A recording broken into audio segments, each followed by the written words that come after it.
Shiva Shambhu, que sejamos todos amorosamente acolhidos na luz do Divino Ser, sob a égide dos mestres do amor-sabedoria. Hoje nós gostaríamos de iniciar respondendo uma pergunta, dialogando com uma questão que foi proposta, e que nós acreditamos que vai abrir possibilidades de aprofundamentos numa questão que às vezes é pouco percebida por nós, e que é uma questão que penetra um pouco mais fundo nessas camadas de cebola, que envolvem as nossas possibilidades de compreensão de quem somos e desta realidade que nos envolve, porque nós temos muito pouca lucidez do que seja a condição humana ou que seja essa humanidade de superfície e as relações que temos com as demais humanidades que não são exatamente essas humanidades esta humanidade de superfície, Então, a pergunta, que eu leio agora, Gaian, se somos seres divinos, porque somos ignorantes em relação a esta verdade e muitas outras verdades sobre o que nos determina. E aqui entra a questão da ignorância. Se nós somos seres divinos, tantas vezes isto foi aqui afirmado da nossa natureza divina, e pressupõe-se que a natureza divina ela traz em si já toda a sapiência, porque o que é divino é lúcido, o que é divino é pleno de conhecimento. E se nós somos esse divino, por que nós não estamos ou não somos contemplados com essa lucidez, com esse conhecimento, com essa ciência de tudo que nos envolve e mesmo das origens e destinos do próprio universo? Por que não temos esse nível de sapiência divina, uma vez que somos divinos? Logo, se não temos esse nível de sapiência, somos ignorantes em determinado nível, se não, para alguns até no nível absoluto. E sim, existem seres encarnados na humanidade de superfície que beiram quase ao absoluto da ignorância, porque desconhecem completamente quem são, por que aqui estão e quais são os propósitos desse grande jogo divino, dessa lila divina que nos traz a essa condição física que nos mantém na condição de seres físicos num planeta físico, instrumentalizando um aparelho biológico de inter-relação com o plano da matéria. Por quê? Por quê? E o que é o nosso espírito? É outra questão que pouca sapiência dela temos, porque nós confundimos espírito com uma certa propriedade que possuímos, tanto que nós dizemos: o meu espírito está triste, o meu espírito está em paz. Nós usamos, nós tomamos esse espírito como propriedade de algo, e não como centro regente. Nós dizemos o meu espírito, quer dizer, como eu digo o meu carro, digo a minha casa, digo a minha esposa, digo os meus filhos, eu digo o meu espírito, como se fosse propriedade de um certo centro, de um certo eu, e não percebemos que esse eu é que é ficção. Porque como você pode possuir aquilo que você é? Como eu posso possuir o meu espírito? Então, quando eu digo meu espírito, eu já denoto toda a ignorância daquilo, do estado em que me encontro. Então, quanto os Vedas falam de avidya, que é ignorância, não é ignorância em relação a algo, mas em relação a alguém. E quem é esse alguém? Nós mesmos. Ou seja, nós acessamos conhecimento, mas não acessamos o conhecedor. Nós temos muitos discursos de compreensão, mas não compreendemos aquele que é passível de algo compreender. Então, quando nós falamos de iluminação, de despertar espiritual, no sentido do Advaita Vedanta, não é conhecimento sobre algo, não é uma nova filosofia, não é uma ideologia, não é uma tradição religiosa, não se trata disso. Então não é um conhecimento de alguma coisa, mas o conhecimento do próprio conhecedor. Quem é este que percebe o mundo? Quem é esse que tem entendimentos e é capaz de autopercepção? Qual é a natureza desse ser? Porque em verdade nós estamos envoltos, numa camada de reflexos não verdadeiros, distorcidos. É como se nós tivéssemos entrado numa sala de espelhos, e cada espelho apresenta uma imagem distorcida, e nós passamos a acreditar nessas imagens. E ficamos presos nessa sala de espelhos, que é um grande labirinto cognitivo, que nos apresenta aparências de realidade sem desvelar ou revelar a realidade. Então nós somos ignorantes. É interessante porque o próprio Samana Jesus, lá no Evangelho Apócrifo de Tomé, ele diz que nós devemos procurar a verdade até encontrar. Não devemos parar. Busca incessantemente até encontrar. Mas quando nós encontrássemos, nós ficaríamos estupefatos. Para depois, num ponto futuro, nós ficarmos extasiados. Mas primeiro ficamos estupefatos. Por quê? Porque nós vamos perceber que a realidade não é o que nos contaram. Não é isso que o discurso das religiões traz para nós. Essa forma simplista de dizer que existe um Deus bonzinho lá que controla o universo, que tudo que nós pedimos esse Deus ele dá para nós, essa visão simplista, essa visão quase fantasiosa, quase mítica. Então não é isso. Inclusive porque a própria exposição bíblica do Antigo Testamento atesta contra esse Deus bonzinho.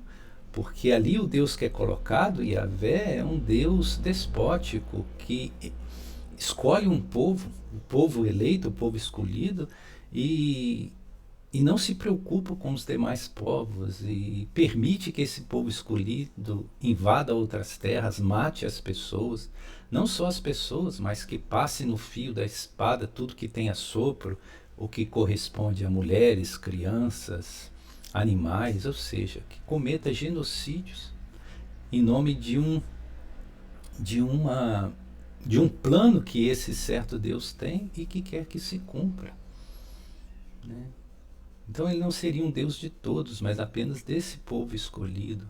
É essa a visão do Antigo Testamento. E é um Deus despótico, ciumento, que agracia aqueles que o adoram, mas castiga aqueles que se afastam dele.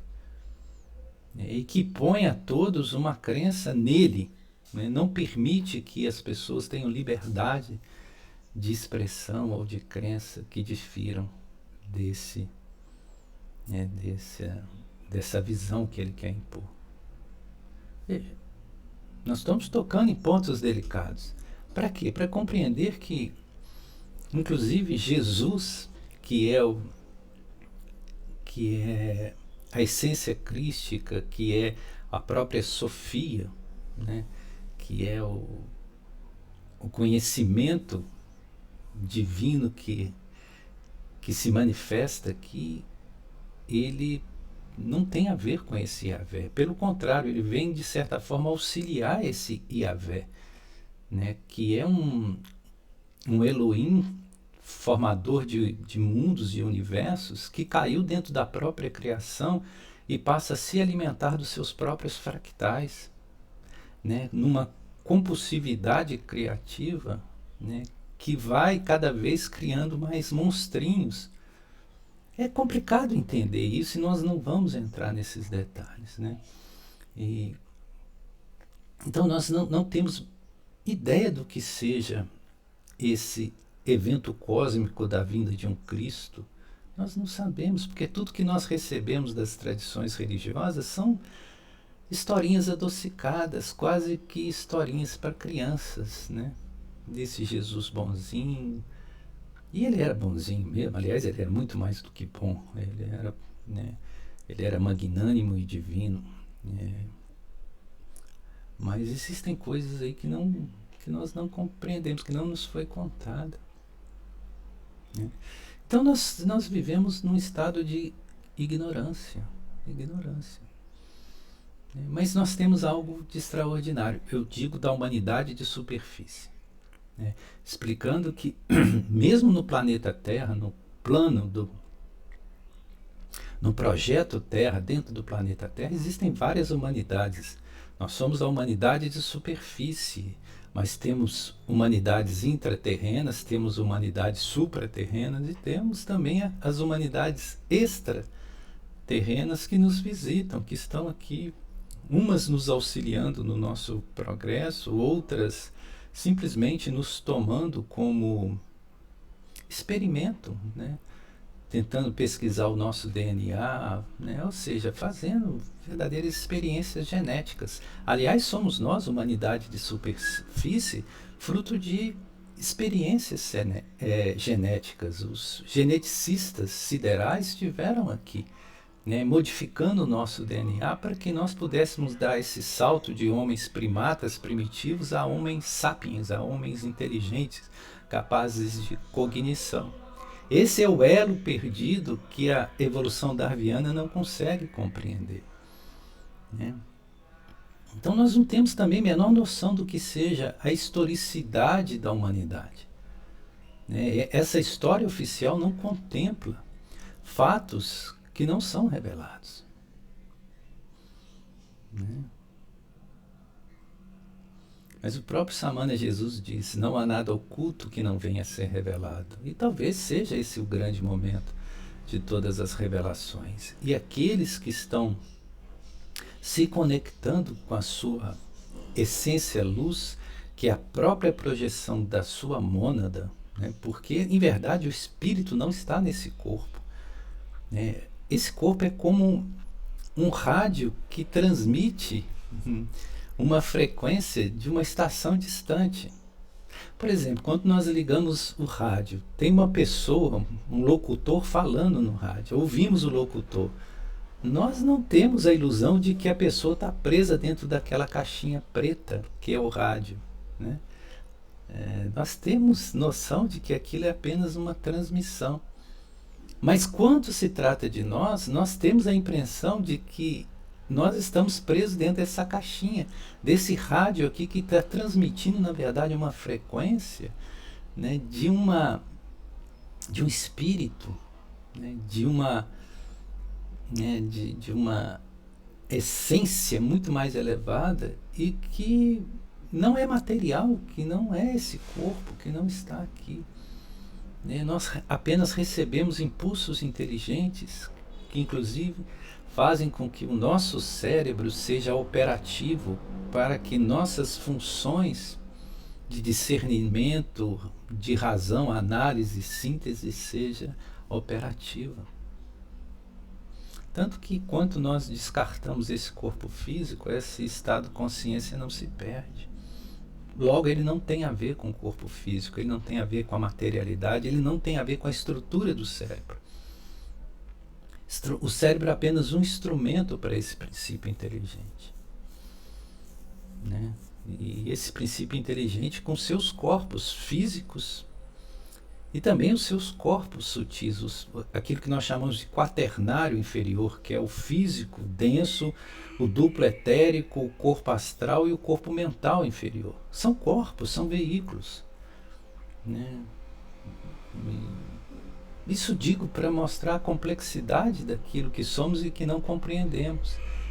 E acima do quaternário inferior nós temos o trinado superior, que é verdadeiramente os nossos centros de operação, se assim podemos chamar, ligados diretamente à nossa essência luz, ou nosso espírito, se também assim quisermos chamar, que é o corpo causal, que é o corpo búdico e o corpo átmico.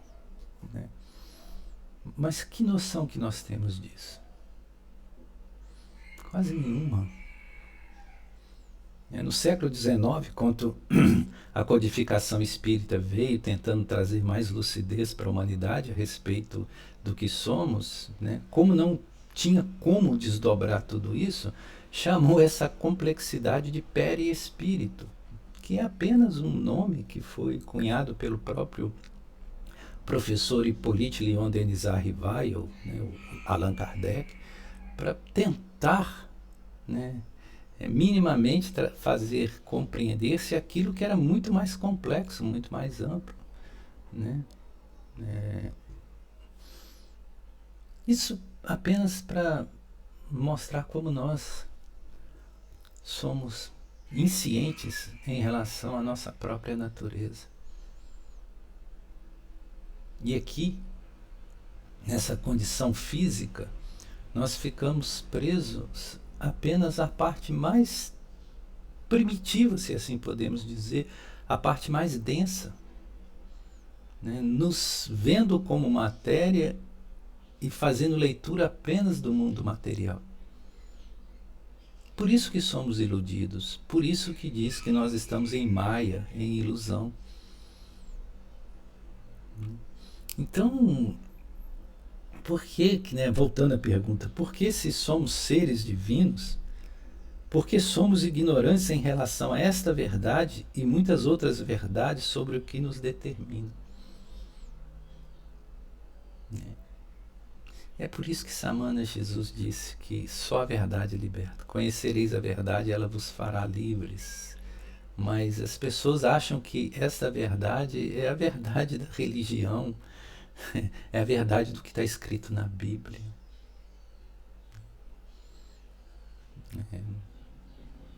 A Bíblia, o Antigo Testamento tem 46 livros, mas na verdade eram 47.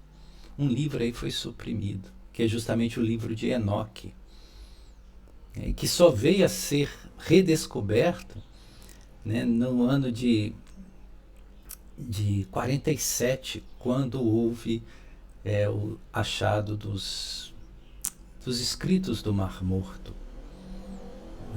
Em 45 nós tivemos a descoberta dos escritos de Ragnamadi, ou Ragnamadi, né, no Alto Egito, e depois, 2 anos depois, os escritos do Mar Morto. Uma coleção, uma coletânea de textos. E aí que veio à luz esses livros de Enoque. E por que esse livro foi suprimido? Né? Então, 2 séculos antes de Cristo, né, houve um movimento chamado Septuaginta, que 70 judeus eruditos, eles trouxeram os textos que estavam em aramaico, hebraico, e trouxeram para o grego, porque o grego era a língua falada em todo o mundo. Então eles traduziram para o grego. Isso é a Septuaginta. E depois do cristianismo, né, depois da vinda do Cristo e o cristianismo, o Papa Damaso I pede a São Jerônimo que traduza para o latim, porque o latim se tornou a língua oficial da igreja. Né? E intencionalmente, aquilo que na Septuaginta estão 74, não,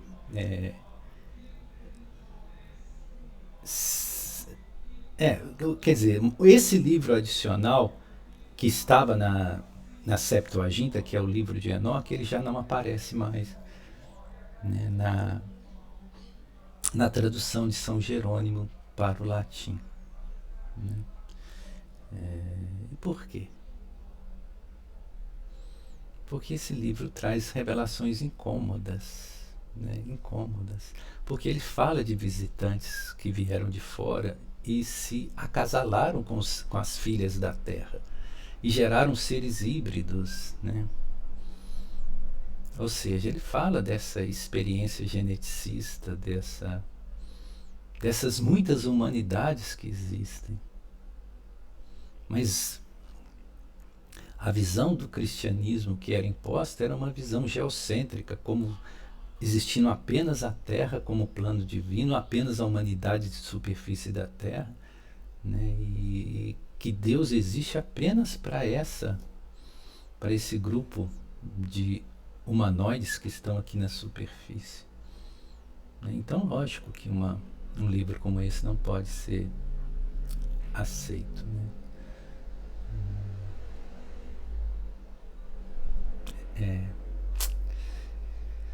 Bom, eu acho que o vídeo já se estendeu bastante, né? Nós tratando, porque tem muitas coisas, né, que são até mesmo incômodas de serem ditas, né?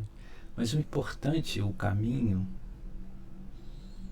para esse novo momento, porque creiam, isso que se é chamado de apocalipse já está sendo vivenciado aqui e agora. E esse momento é um momento de despertar. Ou nós despertamos e saímos desse sono atávico de ignorância, ou nós vamos ficar para trás. Vamos ficar para trás. E o despertar não é olhar para fora. Porque quem está olhando para fora está no sonho. Nós só despertamos quando olhamos para dentro. Porque todas as condições do despertamento já se encontram em nós. Nós não precisamos ser iluminados pelo que vem de fora. Nós precisamos da luminescência, ou seja, da autoiluminação que já está na nossa condição intrínseca.